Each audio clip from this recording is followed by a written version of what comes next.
Nick Keegan, Mail Metrics.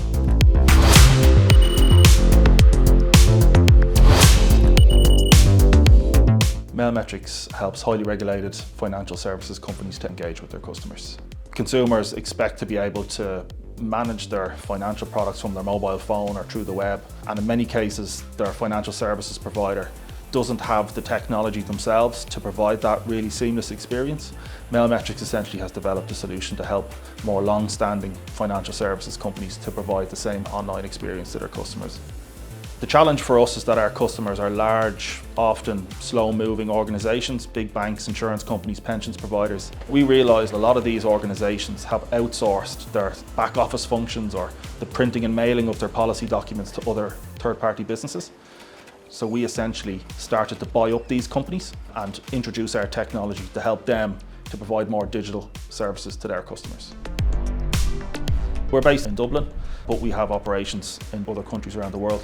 But I think it's important to me that we can build something of really big scale here from Dublin and be proud of that and be headquartered here. We had a couple of failures in our early days, let's say. It then took us 7 years to get to our first million in sales, and that was 2019. And we're on track to do 40 million in annual recurring revenue this year, and we're looking at reaching 100 million in sales in the short term. I started the business when I was 24, so this is my first real job, to be honest with you. But my ambitions for my career previous to this was the Defence Forces, and I spent 11 years in the Army Reserve. I retired as a commissioned officer in a supply and logistics unit. Self-belief, self-confidence, these are all things that are drilled into you very early on.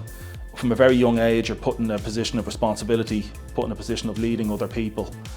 From a training perspective, from an experience perspective, I think it's unrivaled. And you see a lot of really successful people in the business world who've come out of the Defence Forces.